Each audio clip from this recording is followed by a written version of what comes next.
గిళ్ళు తెగ విరిసే పువ్వుళ్ళు ప్రతి గడపలకు తోరణమై పూసి చూసే తిరణాళ్ళు ఓహ ఒళ్ళు విరుచుకొని ఉత్తరాన ఓ కొత్త కాంతి రేగే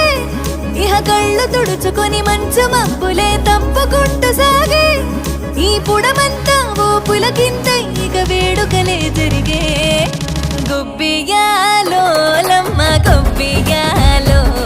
ఈ సంక్రాంతి సంబరమయ్యే గొబ్బియాలో గొబ్బియాలో లమ్మ గొబ్బియాలో ఆ గోవుల చల్లని దీవెన కనుమ ఉత్సవాలో మురిసే వాకిళ్ళు మై మరిచే ముగ్గుళ్ళు చలి దుప్పటి కప్పిన పల్లెను చేరగ పండగ సందళ్ళు ఓ మెరిసే ముంగిళ్ళు తెగ విరిసే పువ్వుళ్ళు ప్రతి గడపలకు తోరణమై పూసి చూసి